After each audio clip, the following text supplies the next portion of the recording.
Assalamualaikum warahmatullahi wabarakatuh. Waalaikumsalam warahmatullahi wabarakatuh. Selamat siang anak-anak. Siang, Bu. Miss lemes ya? Siang, Bu.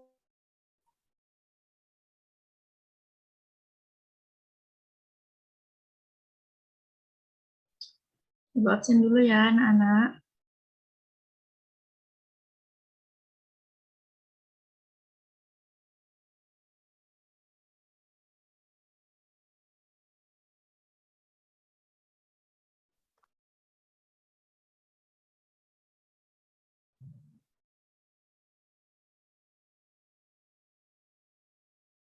Abidah,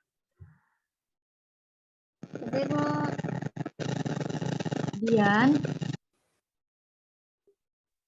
Hadir, Bu. Ernita, Hadir, Bu. Hazria, Hadir, Bu. Indah Sari, Hadir, Bu. Khairum Nisa, Hadir, Bu. Melisa, Hadir, Bu. Nining, Hadir, Bu. Rizka Salsabila, Hadir, Bu. Siska, Hadir, Bu. Yulia, Hadir, Bu. Muhammad Furqan, belum masuk ya? Evi, Cahaya, Novrial, banyak ya yang belum masuk. Nah, jadi sebelum kita memulai pelajaran kita hari ini, ada baiknya kita berdoa terlebih dahulu ya anak-anak. Bismillahirrahmanirrahim. Bismillahirrahmanirrahim. Rabbi zidni iman warzuqni fahman wa amalan sholihan. Nah, jadi sebelum kita mulai pelajaran, Ibu mau kasih lihat video. Dicermati ya anak-anak.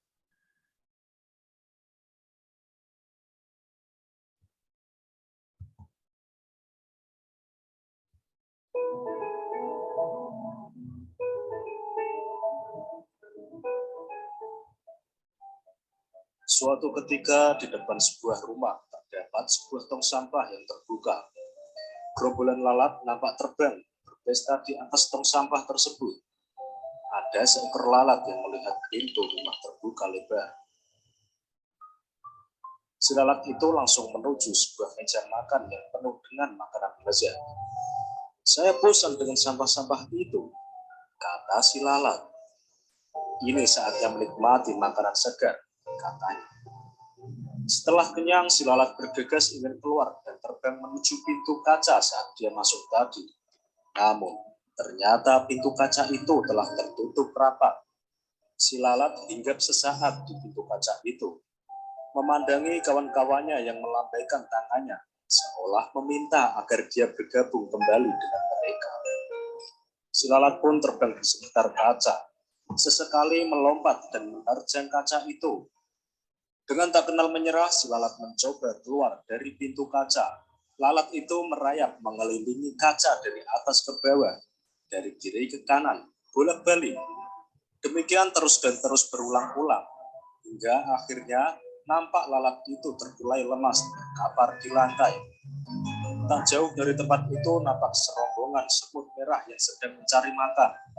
Dan ketika menjumpai lalat yang tak berdaya itu, serentak mereka mengerumuni dan beramai-ramai. Gigit tubuh lalat itu hingga mati. Tawaran semut itu pun mengangkat bangkai lalat yang malang itu menuju sarang mereka. Dalam perjalanan, seekor semut kecil bertanya kepada rekannya yang lebih tua. Ada apa dengan lalat ini, Pak? Mengapa dia sekarat?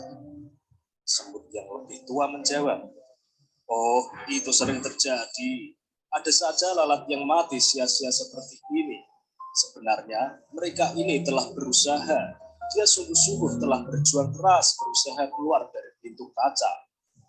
Namun, ketika tak menemukan jalan keluar, dia frustasi dan kelelahan hingga akhirnya jatuh sekarat dan menjadi merupakan malam kita." Semut kecil itu manggut-manggut, namun masih penasaran dan bertanya lagi, "Aku masih tidak mengerti. Bukannya lalat itu sudah berusaha keras, kenapa tidak berhasil?" Masih sambil berjalan dan memanggul bangkai lalat, semut tua itu menjawab, "Lalat itu adalah seorang yang tak kenal menyerah dan telah mencoba berulang kali. Hanya saja dia melakukannya dengan cara-cara yang sama." Semut tua itu memerintahkan rekan-rekannya untuk berhenti sejenak, seraya melanjutkan perkataannya, namun kali ini dengan mimik dan nada yang lebih serius. "Hai anak muda, ingatlah jika kamu melakukan sesuatu dengan cara yang sama, tetapi mengharap hasil yang berbeda, maka nasib kamu akan seperti lalat ini. Para pemenang tidak akan melakukan hal-hal yang berbeda, tetapi mereka hanya melakukannya dengan cara yang berbeda. Lihatlah anak muda, di atas pintu kaca itu terdapat lubang ventilasi udara. Jika lalat itu konsentrasi dan membuka pikirannya, maka ia akan berhasil keluar." Dari cerita tersebut, kita dapat melakukan evaluasi pada diri sendiri. Apa yang menyebabkan kegagalan atau faktor hidup Anda berjalan di tempat atau tanpa kemajuan. Kenalilah sumber-sumbernya. Semakin Anda mampu merinci faktor kegagalan, maka semakin tajam Anda mencari solusinya, yang pastinya dengan cara yang berbeda. Pada waktu John F. Kennedy kalah dalam suatu pemilihan untuk merebutkan kursi calon wakil presiden Amerika pada tahun 1956. Dalam kegagalan tersebut, dia tidak putus asa dan tidak berhenti, tetapi sebaliknya ia berkata, "Sekarang kita sudah mengetahui kesalahan yang kita perbuat dan mengetahui apa yang harus kita perbuat untuk menang pada pemilihan yang akan datang. Kita akan melaksanakan pekerjaan yang besar itu lagi." Dan akhirnya, pada pemilihan tahun 1960, Kennedy memenangkan, bukan lagi wakil presiden yang ia menangkan, melainkan ia memenangkan sebagai presiden termuda Amerika Serikat. Nah, sobat, semoga kisah dari lalat dan semut tadi dapat menginspirasi sobat-sobat terus sejahtera.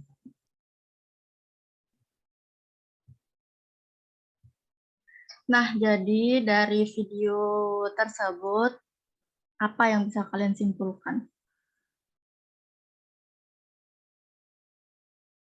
Coba Salsa.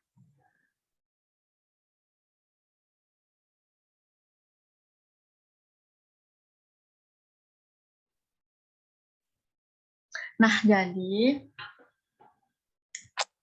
kita sebagai pelajar, apalagi pada saat masa pandemi gini ya, anak-anak, pasti semua orang itu, semua kalangan merasakan kesulitan yang sama. Jadi kisah tersebut atau video tersebut itu bisa membangun semangat kita. Di situ dia mengatakan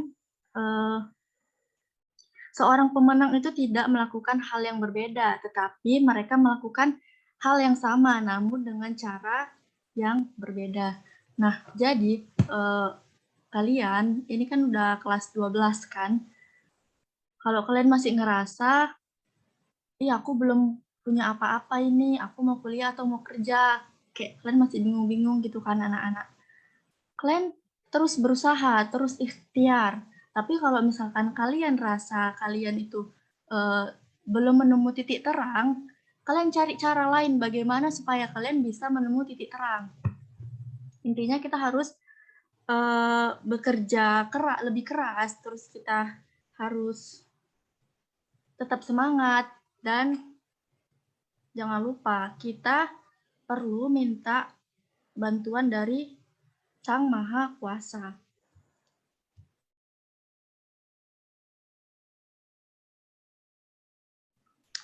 Nah, jadi pelajaran kita hari ini mengenai bioteknologi. Kita hari ini 3 SKS ya anak-anak. Jadi karena tengah hari kita belajar, harusnya sih ini jam tidur siang ya kan. Jadi kita ini belajar santai aja ya.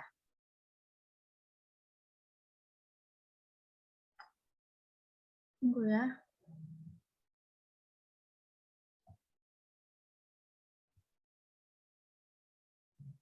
Jadi di antara kalian siapa yang tahu apa itu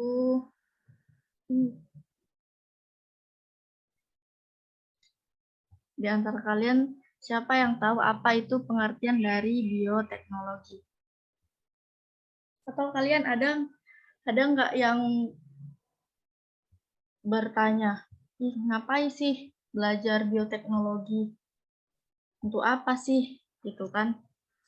Nah, jadi tujuan dari kita belajar bioteknologi ini supaya kita bisa membedakan bioteknologi konvensional dengan modern.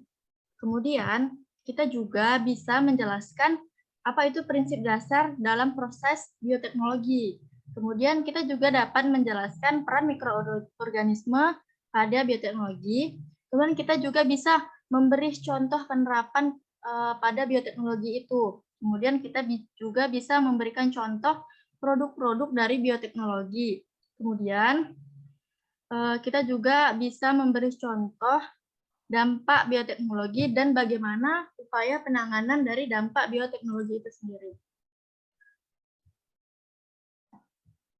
Nah, jadi pada bioteknologi ini memiliki 4 subbab. Yang pertama itu pengertiannya, kedua aplikasi, ketiga dampak negatif, keempat tindak pencegahan dari dampak tersebut.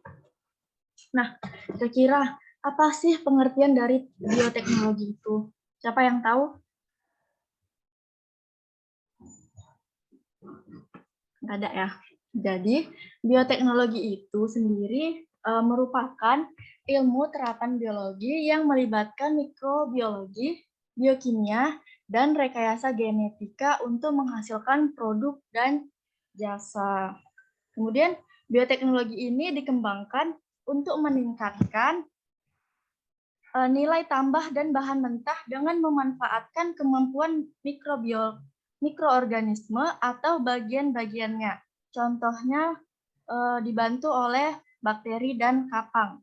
Selain itu, bioteknologi juga memanfaatkan sel tumbuhan dan sel hewan yang dibiakkan sebagai media berbagai proses industri. Kemudian, penerapan bioteknologi ini dilakukan melalui pengintegrasian berbagai disiplin ilmu pengetahuan alam dan bioteknologi, termasuk itu dia ilmu mikrobiologi, biokimia, genetika, biologi molekuler, kimia, dan teknik kimia. Jadi bioteknologi ini dia memiliki ciri utama. Yang pertama, adanya agen biologi berupa mikroorganisme tumbuhan atau hewan. Kemudian adanya pendayagunaan secara teknologi dan industri, serta produk yang dihasilkan adalah hasil ekstraksi dan pemurnian. Kemudian,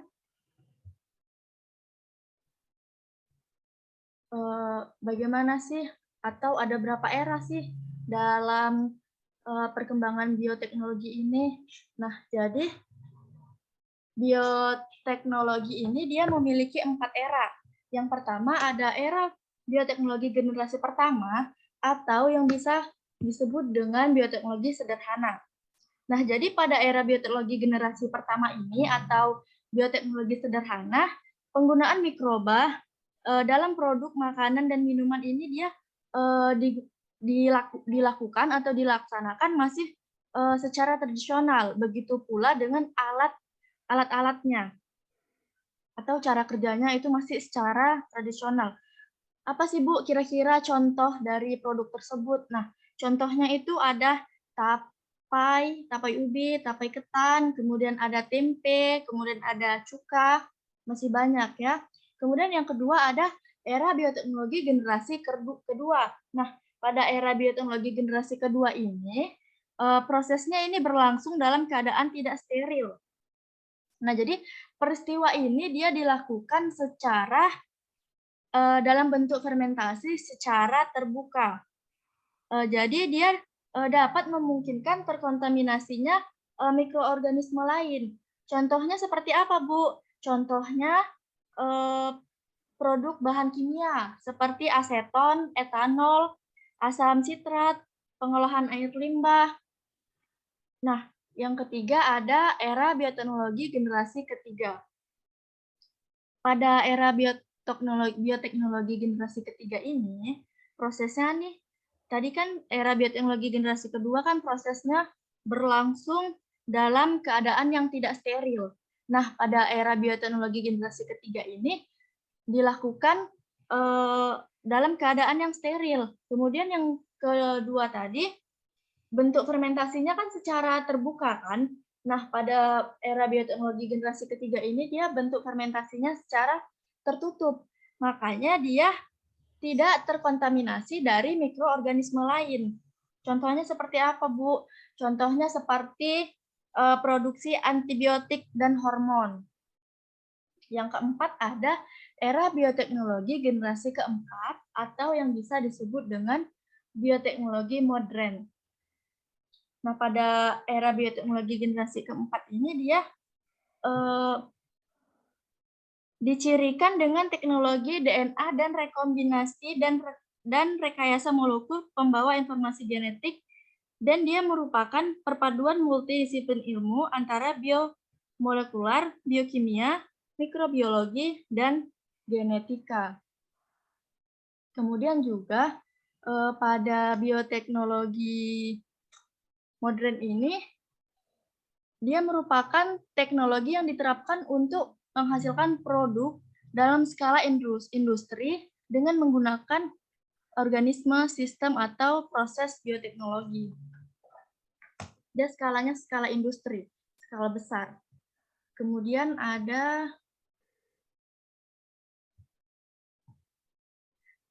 aplikasi dalam bioteknologi. Nah, jadi khusus untuk subbab aplikasi bioteknologi itu nanti kalian rangkum, kalian ringkas, cari jurnal yang berisi tentang aplikasi bioteknologi. Jika di dalam penjelasan saya ini ada contoh, maka kalian harus mencari contoh yang berbeda dari yang saya paparkan ya anak-anak. Nah, jadi aplikasi bioteknologi ini poin pertamanya ada pengubahan dan peningkatan nilai tambah bahan pangan. Jadi bioteknologi ini dapat mengubah dan meningkatkan nilai tambah bahan pangan. Contohnya seperti apa, Bu? Contohnya perubahan singkong menjadi tapai singkong. Kemudian perubahan beras ketan menjadi tapai ketan. Nah, jika itu dijual, maka singkong yang biasanya banyak orang buang kayak sepele gitu, cuman kalau kita ubah menjadi satu produk itu akan meningkatkan nilai tambah dari bahan pangan tersebut. Kemudian contoh lain dari pengubahan dan peningkatan nilai tambah bahan pangan itu ada keju. Nah, pada keju pasti anak-anak tidak asing dengan keju kan? Keju ini dia merupakan makanan yang banyak disukai dan dikonsumsi secara luas di dunia. Kemudian keju ini berasal dari protein susu yang menggumpal, bukan yang menggumpal, maaf, yang digumpalkan. Protein susu ini dia disebut dengan kata lain adalah kasein. Kemudian kasein tersebut dicetak, jadi penggumpalan susu atau kasein itu dia dapat terjadi akibat aktivitas enzim renin atau bakteri asam laktat. Kemudian penambahan dari asam laktat ke dalam susu itu dia akan menyebabkan susu menggumpal dan menimbulkan cita rasa serta aroma keju. Kemudian yang kedua ada yogurt. Nah, jadi yogurt ini dia merupakan minuman susu asam yang dibuat dengan cara menginkubasi susu dengan menambahkan bakteri laktat. Contohnya Streptococcus thermophilus dan Lactobacillus bulgaricus. Jadi kehadiran bakteri ini dia berfungsi untuk menggumpalkan protein susu dan meningkatkan cita rasa serta aroma dari yogurt tersebut. Nah, selanjutnya contoh dari pengubahan dan peningkatan nilai tambah bahan pangan itu ada roti. Nah, dalam pembuatan roti ini yang kita butuhkan itu ada mikroorganisme namanya Saccharomyces cerevisiae. Saccharomyces cerevisiae ini dia fermentasi gula dalam adonan menjadi CO2 dan alkohol. Makanya roti itu dia bisa mengembang. Kemudian dalam proses ini ragi dia tidak memecah tepung menjadi gula. Kenapa? Karena dia tidak menghasilkan enzim amilase. Selain itu, untuk mengembangkan dan memberikan rasa saat dipanggang, uap CO2 hasil fermentasi ragi itu dia meninggalkan tekstur yang khas dan menyebabkan roti menjadi ringan. Nah, yang selanjutnya ada mentega. Nah, pada pembuatan mentega, mikroorganisme yang dibutuhkan itu adalah Streptococcus lactis dan Leuconostoc cremoris. Ini dia membantu proses pengasaman pada pembuatan mentega. Nah, jadi setelah susu itu ditambahkan dengan cita rasa tertentu, kemudian lemak dari mentega itu dia terpisah. Kemudian pengadukan lemak mentega ini dia menghasilkan mentega yang siap untuk kita konsumsi. Kemudian selanjutnya ada asam cuka dan asam sitrat. Asam cuka atau biasa disebut juga dengan cuka ini dia berasal dari etanol ya anak-anak.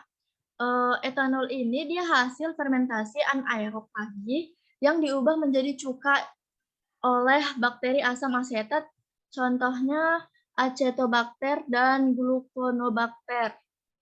Sedangkan pembuatan asam sitrat ini dia menggunakan molase yang merupakan hasil samping industri gula bit. Molase ini dia difermentasikan secara aseptik dengan menggunakan jamur Aspergillus niger. Jadi fermentasi ini dia dilakukan mengendalikan suhu dan pH. Setelah 1 minggu asam sitrat yang terbentuk lalu diekstraksi dan ditambahkan garam kapur sehingga mengendap menjadi Ca sitrat.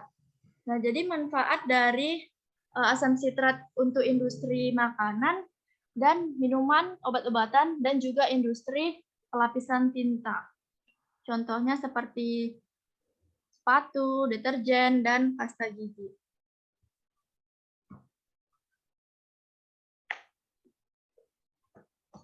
Nah, kemudian poin lain dari aplikasi bioteknologi ada bioteknologi pada bidang pertanian.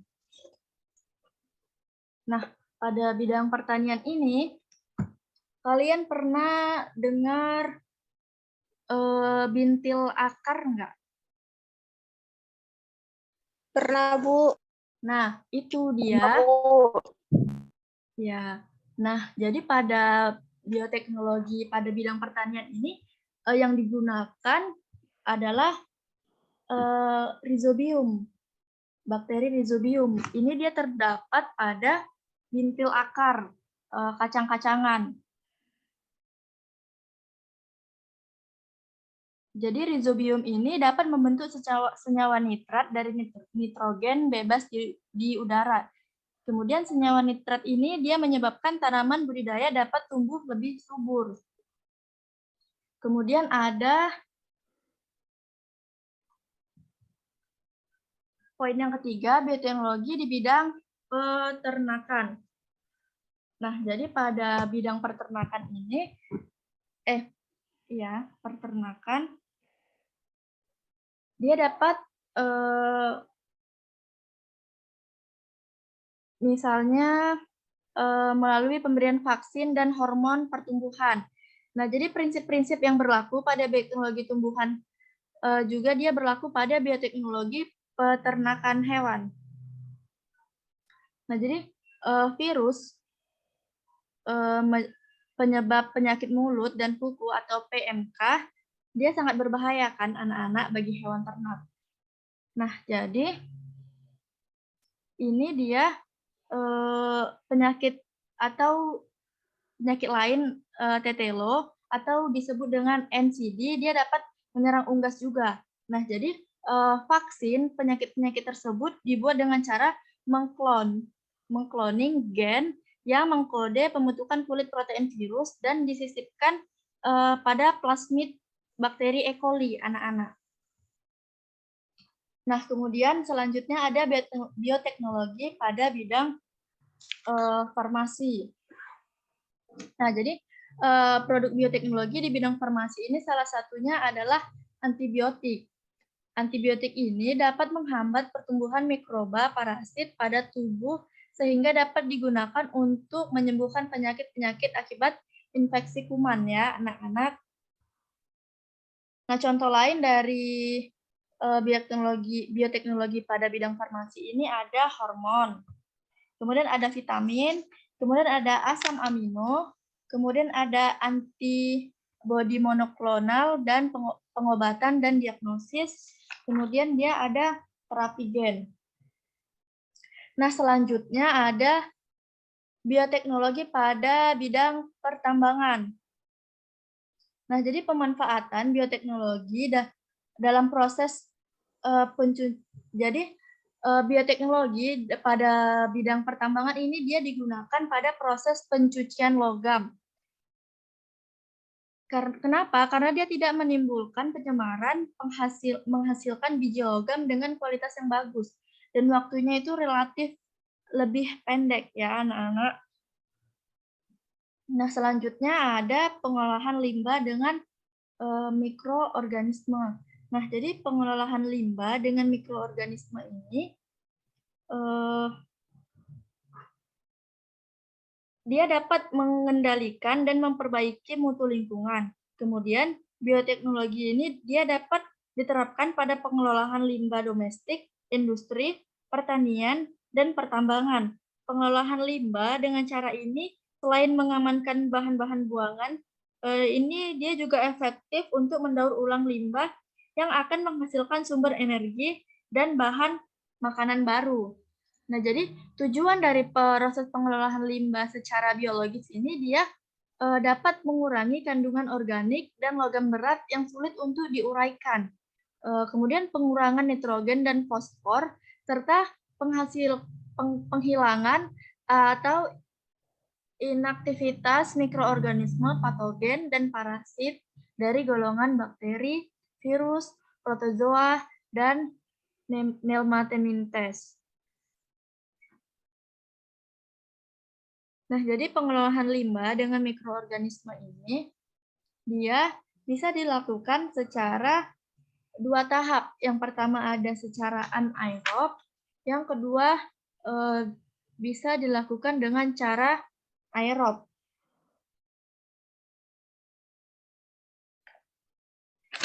Nah, jadi pengolahan limbah secara aerob, dia melibatkan serangkaian proses penguraian dan fermentasi bahan organik oleh mikroorganisme, sehingga menghasilkan biogas seperti CO2 dan CH4. Nah, efisiensinya diukur dengan penurunan nilai biological oxygen demand atau BOD, yaitu banyaknya oksigen yang dibutuhkan oleh mikroorganisme untuk menguraikan zat organik yang ada dalam waktu 100 hari pada suhu 20 derajat Celcius.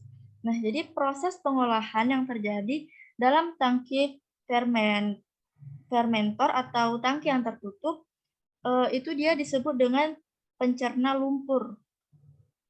Nah, kemudian hasil akhir dari proses tersebut diperoleh metana yang dapat dimanfaatkan untuk bahan bakar seperti sumber energi baru.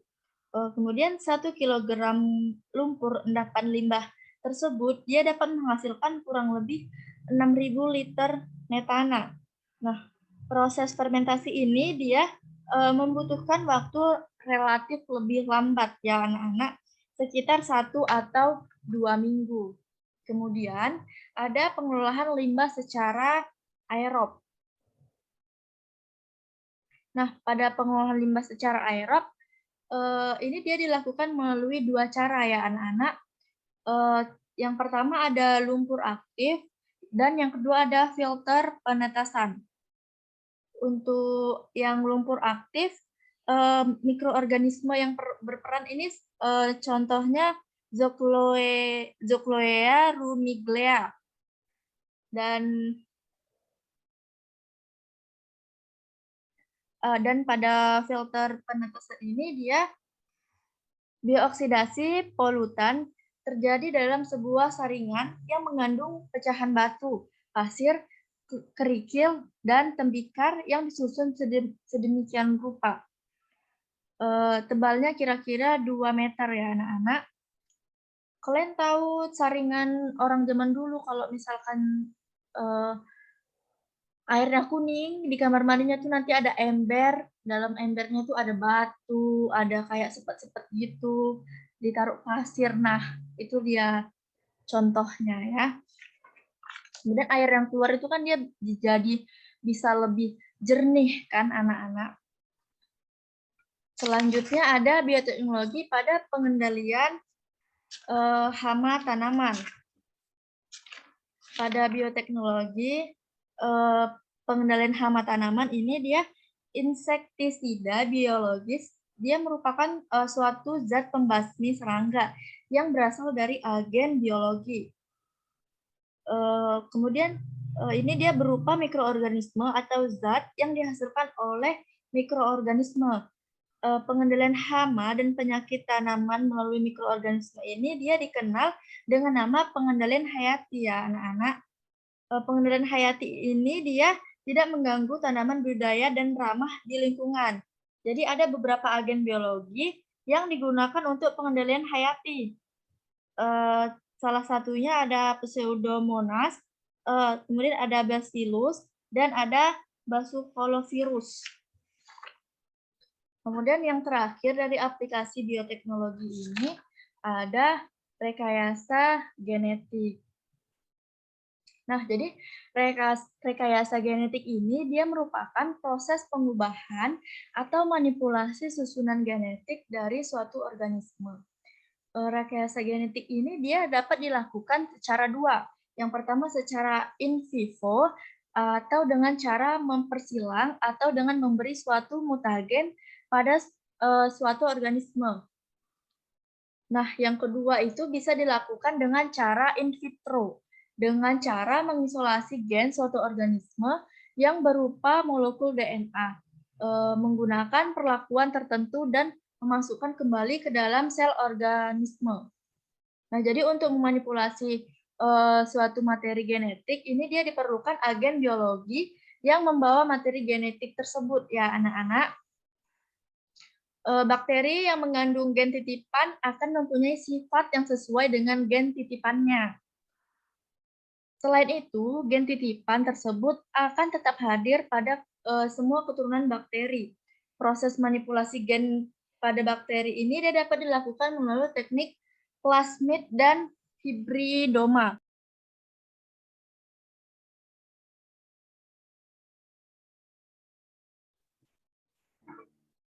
Nah, jadi tadi pada rekayasa genetik dia bisa dilakukan melalui 2 teknik. Yang pertama ada teknik plasmid dan yang kedua ada hibridoma. Nah, jadi pada teknik plasmid ini dia merupakan rangkaian molekul DNA yang terbentuk lingkaran tertutup dan berantai ganda pada bakteri. Sifat dari plasmid ini dia dapat bereplikasi sendiri di luar kromosom dan tidak mengandung gen-gen esensial. Nah, proses penyisipan gen asing dapat dilakukan pada bagian plasmid bakteri. Nah, jadi ada urutan proses penyiapan gen asing pada plasmid. Yang pertama, mengidentifikasi gen yang akan disisipkan dari kromosom sel eukariota. Kemudian, yang kedua, memotong gen yang telah diidentifikasi dengan enzim khusus. Ketiga, mengekstrak gen yang telah dipotong dari kromosom sel eukariot. Yang keempat, ada mengekstrak plasmid dari sel bakteri. Yang kelima, menyisipkan gen ke dalam plasmid dengan enzim endonukleas. Yang keenam, ada memasukkan plasmid ke dalam sel bakteri kembali. Yang ketujuh, menumbuhkan atau mengembangkan bakteri yang telah mengandung gen asing. Yang kedelapan, memanen produk yang dihasilkan oleh bakteri. Contohnya seperti insulin. Kemudian teknik plasmid ini dia dapat dimanfaatkan dalam pembentukan insulin, pembentukan tanaman yang resisten terhadap berbagai hama, penyakit, kekeringan, dan kondisi tanah yang tidak subur. Tetapi jika terapi ini dia berhasil, maka penyakit menurun seperti hemofilia, thalassemia, dan buta warna ini dia dapat disembuhkan. Kemudian yang kedua ada teknik hibridoma. Nah, jadi teknik hibridoma ini adalah teknik penyatuan dua sel dari jaringan yang sama atau organisme yang berbeda. Sehingga dia menghasilkan sel tunggal berupa sel hibrid yang mempunyai kombinasi sifat kedua sel. Nah, jadi teknik ini dia sangat penting ya anak-anak. Untuk apa, Bu? Untuk menghasilkan hormon dan antibodi dalam jumlah yang sangat besar.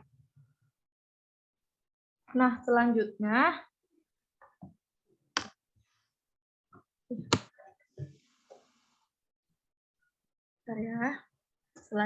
ada dampaknya. Kira-kira bagaimana sih dampak negatif pada bioteknologi itu kan? Setelah pemaparan Ibu banyak sekali kan fungsi atau dampak positif dari bioteknologi. Dampak negatif dari bioteknologi ini dia bisa kita lihat dari beberapa aspek. Yang pertama bisa kita lihat dari aspek pada bidang sosial ekonomi. Kenapa kok bisa merugikan? Nah, jadi produk bioteknologi ini dia dapat merugikan peternak tradisional. Seperti contohnya pada kasus penggunaan hormon pertumbuhan sapi yang dapat meningkatkan produksi susu sapi naik hingga 20%. Nah, jadi hormon tersebut dia hanya mampu dibeli oleh perusahaan peternakan yang bermodal besar. Jadi kalau peternak tradisional yang di kampung-kampung yang masih menggunakan peralatan dan bahan-bahan yang seadanya, ini dia akan sangat berdampak ya anak-anak. Dia akan kalah saing. Kemudian ada di bidang lingkungan. Jadi dia pada bidang lingkungan ini, pada teknik rekayasa genetik, perubahan-perubahan genotip tidak dirancang secara alami sesuai dengan kebutuhan dinamika populasi, melainkan menurut kehendak dan kebutuhan para pelaku bioteknologi itu. Nah, jadi hal ini dia merupakan peluang yang sangat berbahaya. Kenapa? Karena dengan menciptakan organisme yang seragam, ini pasti akan terjadi ketidakseimbangan keanekaragaman hayati ya anak-anak. Kalau sudah terjadi ketidakseimbangan keanekaragaman hayati, ini dia akan merusak ekosistem ya anak-anak. Selanjutnya ada dampak di bidang kesehatan. Nah, pada bidang kesehatan ini, contohnya penggunaan insulin hasil rekayasa yang telah menyebabkan kematian di Inggris. Jadi ada cerita dilaporkan ada 31 orang dia telah meninggal dunia karena dia memakan tomat flav surf. Jadi tomat ini dia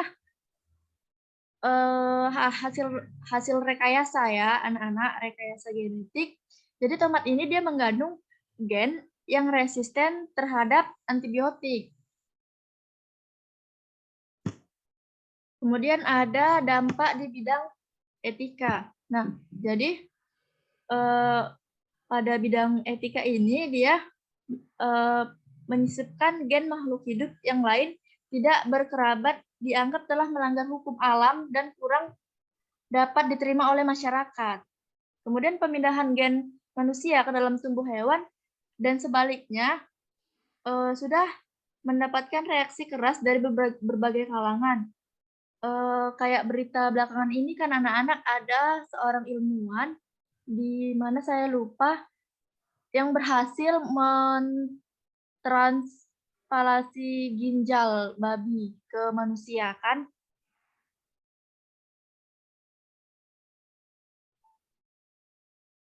Nah, itu dia melanggar etika, ya kan? Masa ginjal babi ditaruhkan ke ginjal manusia, itu kan kayak babi aja pun udah haram kan anak-anak. Kalau dilihat dari segi agama pun dia kurang pantas lah ya kan. Nah, selanjutnya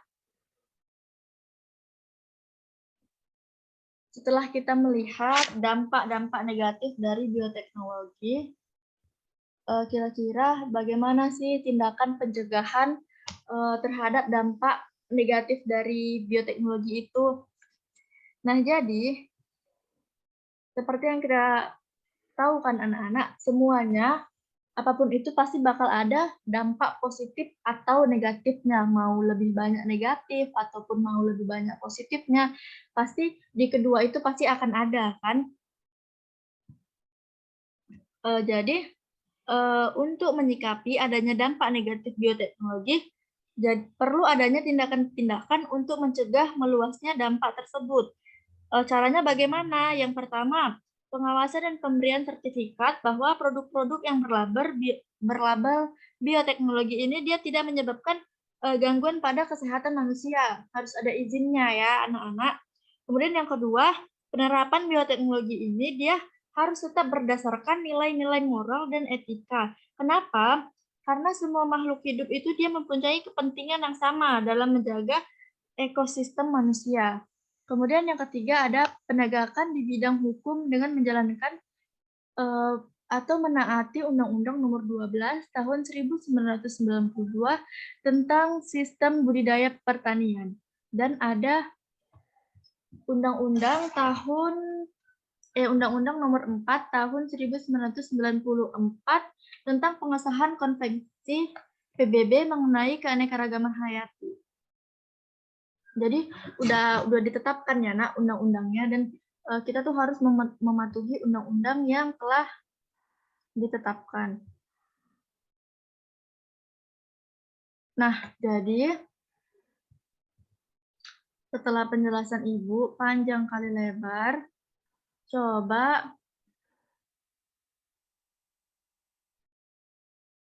kalian kalau menggunakan HP sedia buka WA group ya. Ibu ada 2 soalan ini. Kalau yang mendengarkan pasti bisa menjawab. Gampang kok.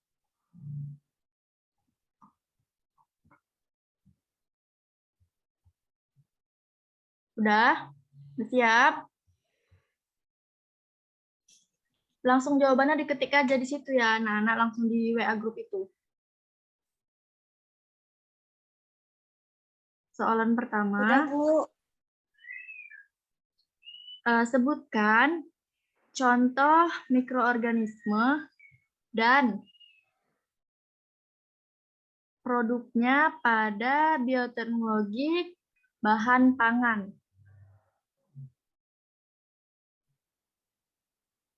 Ibu kasih waktu 5 menit, 10 menit lah untuk menjawab.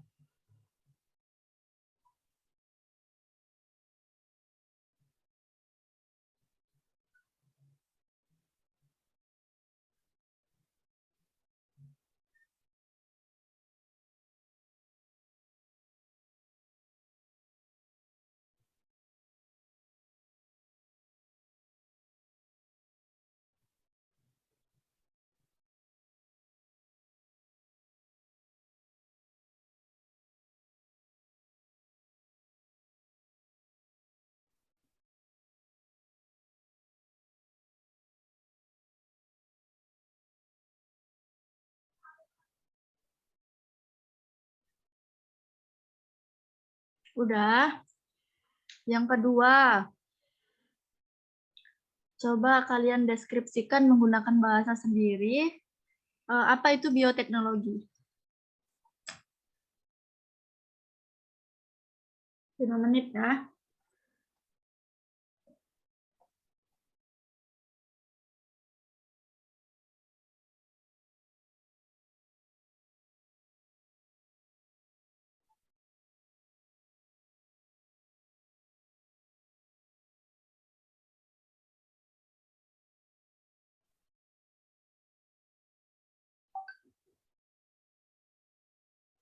Nah, sudah ya.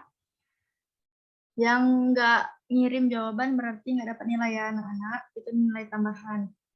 Nah, jadi setelah banyak kan paparan-paparan dari Ibu, pasti kalian bosen kan? Apanya Ibu ini? Siang-siang, ceramah, panjang kali lebar ya kan? Entah denger, entah enggak, entah ngerti, entah enggak. Kita pula ada yang tengah ngantuk nih, yang matikan kamera. Nah, jadi siapa? Jika ada yang mengganjal atau yang perlu dipertanyakan, Ibu persilahkan ya anak-anak.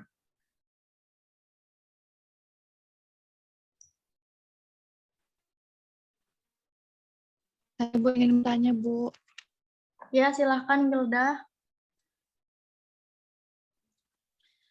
Jadi gini kan, Bu, ada seorang peneliti melakukan penelitian menggunakan teknologi DNA rekombinan. Nah, pada penelitiannya ini, Bu, dia menggunakan vektor berupa plasmid bakteri. Nah, jadi Bu, apa sih alasan peneliti tersebut menggunakan plasmid bakteri tersebut? Gitu aja, Bu. Oke, baik. Terima kasih. Bagus ya pertanyaannya, Gilda. Ada nggak di antara kalian ini yang bisa menjawab pertanyaan dari teman kalian, Gilda Tunjana?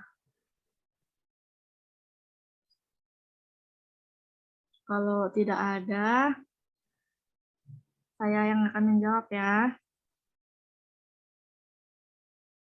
Nah, jadi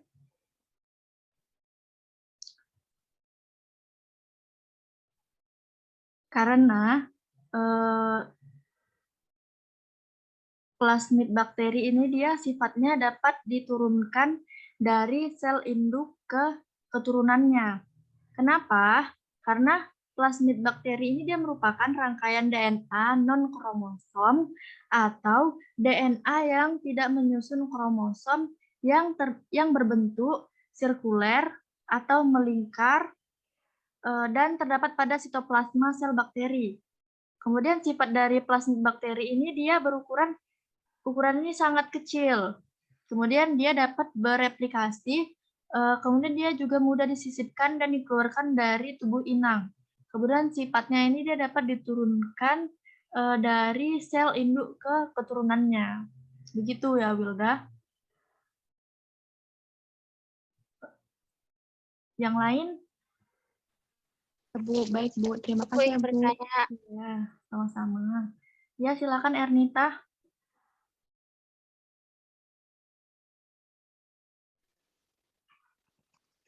Jadi Bu, pertanyaan saya, untuk pertama kalinya penerapan teknologi rekayasa genetika pada manusia, yaitu pada penderita apa ya Bu? Oh, itu pada penderita diabetes ya anak-anak. Untuk sejarah atau peristiwa lebih lengkapnya, kalian bisa searching sendiri di Google ya. Cuman pada peristiwa pertama itu dia digunakan pada penderita sakit diabetes ya. Pagi, ada yang ingin bertanya? Saya Bu ingin bertanya. Ya, Indah. Jadi kan Bu, bioteknologi modern memanfaatkan organisme baik pada tingkat seluler atau molekul, antara lain kultur jaringan, transgenik, dan cloning. Jika populasi tanaman semusim dikembangkan terus-menerus melalui kultur jaringan secara turun-menurun, dampak yang terjadi itu apa ya Bu? Itu aja Bu. Nah, baik, terima kasih pada Indah. Nah, jadi dampak yang terjadi itu dia reproduksinya itu menurun karena gen-gen unggulnya itu dia tergeser ya, anak-anak. Itu saja ya, Indah. Ada lagi? Bu, saya ingin bertanya, Bu. Iya, apa tuh? Jadi kan Bu, misalnya nih, kita menemukan tumbuhan yang langka, dan dia itu terancam punah. Jadi kalau kita ingin melestarikannya itu Bu, gimana caranya supaya, maksudnya cara yang benar untuk mengembangbiakan dari tumbuhan itu Bu? Nah, jadi caranya kita bisa memanfaatkan sifat totipotensi yang dimiliki oleh tumbuhan tersebut. Kenapa? Karena hal yang tepat dilakukan untuk mengembangbiakan tumbuhan langka dia dengan cara kultur jaringan ya anak-anak. Nah, jadi kultur jaringan ini dia merupakan salah satu cara memperbanyak tumbuhan secara vegetatif berdasarkan sifat totipotensi yang dimilikinya. Jadi, apa itu totipotensi, Bu? Nggak pernah dengar saya. Nah, jadi totipotensi ini adalah kemampuan setiap sel tumbuhan untuk tumbuh menjadi individu baru yang sempurna. Jadi, perlu dilakukannya kultur jaringan dengan cara mengisolasi sel atau jaringan dari tanaman seperti bagian jaringan meristem dan menumbuhkan pada media tumbuh yang kaya nutrisi dengan kondisi aseptik sehingga bagian tanaman tersebut tumbuh menjadi tanaman lengkap. Nah, jadi hasil tanaman kultur jaringan tersebut dia akan memiliki sifat yang sama dengan induknya. Kemudian dia dapat menghasilkan keturunan dalam jumlah yang banyak dari sebelumnya dan seragam serta dapat mempercepat waktu pertumbuhan. Gitu ya, Salsa. Iya, Bu. Oke, baik. Bagus-bagus ya pertanyaannya. Nah, jadi karena waktunya sudah mau habis, Ibu ingatkan kembali resum mengenai aplikasi bioteknologi cari di jurnal. Contohnya berbeda dari yang Ibu paparkan. Kemudian kalian bikin sebuah eksperimen lah ya namanya. Bikin praktek lah, praktek atau eksperimen. Jadi kan banyak tadi kan jenis-jenis produk, hasil produk dari bioteknologi yang kalangan rumahan aja, yang alat-alatnya itu bisa kalian dapati atau bahan-bahannya itu yang mudah kalian dapatkan. Kalian bikin salah satu produk bioteknologi di rumah, kemudian itu divideokan, yang kreatif ya, memvideokannya, diedit yang supaya bagus lah, supaya menarik. Kemudian hasil dari produk itu dibawa minggu depan. Kalau kalian keberatan minggu depan dikumpul, bisa minggu depannya lagi.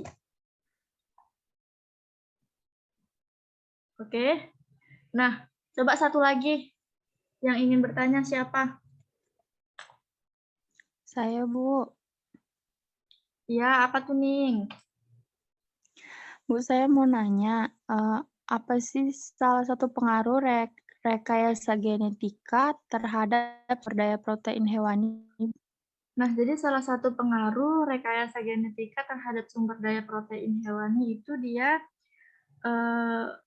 daya tahan hewan terhadap virus itu meningkat. Ada tadi kan yang saya paparkan pada bagian apa ya? Lupa saya. Oh, bioteknologi di bidang peternakan ya. Itu ya, Ning.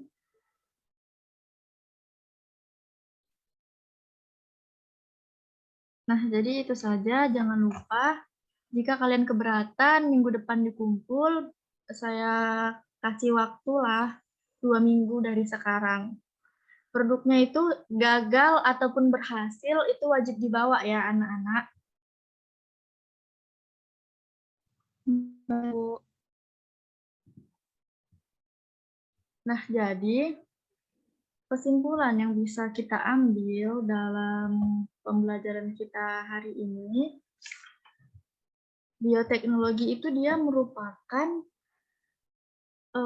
ilmu terapan dari biologi, kan, yang melibatkan mikrobiologi, biokimia, dan rekayasa genetika untuk menghasilkan produk dan jasa. Kemudian banyak tadi ya aplikasi-aplikasi dari bioteknologi. Contohnya salah satunya ada keju, yogurt, roti, mentega, kemudian ada antibiotik, hormon, banyak kan. Kemudian juga setelah banyaknya manfaat atau dampak positif yang diberikan oleh bioteknologi kepada dunia atau kepada manusia, itu kan dia termasuk juga mempermudah pekerjaan manusia kan. Ada juga ternyata dampaknya yang benar-benar sangat berpengaruh kan. Yang paling penting menurut saya dampak di bidang etikanya ya anak-anak. Jadi bayangkan saja kalau misalkan tidak ditetapkan undang-undang mengenai bioteknologi ini. Seberapa banyak orang yang melakukan bioteknologi ini secara semena-mena. Nanti si Rizka di cloning kan, bisa nanti tuh di kampungnya si Rizka tuh Rizka semua mukanya. Kan bahaya kan, nggak bisa dibedakan nanti kan. Nanti bisa juga tumbuhan yang ada itu cuma pohon mangga aja. Kalau mau makan pepaya nggak ada, karena yang di cloning cuman mangga aja. Bahaya kan anak-anak? Mau makan ayam nggak ada, yang ada kelinci aja. Karena yang diproses orang itu kelinci aja. Pengen ayam mau cari di mana, ya kan? Nah, jadi itu saja kesimpulan yang saya berikan. Untuk materi selanjutnya, jangan lupa dibaca-baca ya mengenai sistem gerak. Itu saja, saya lihat kalian ini udah terlalu capek ya. Saya tutup. Billahi taufiq wal hidayah. Wassalamualaikum warahmatullahi wabarakatuh. Waalaikumsalam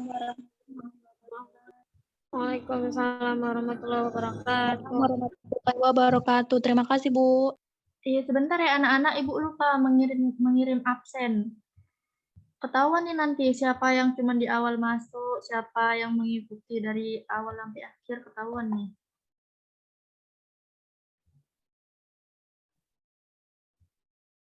Bentar ya.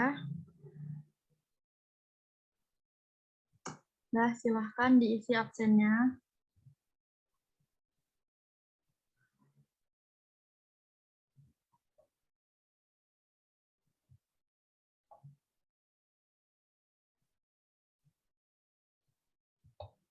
Jika sudah bisa langsung keluar ya anak-anak.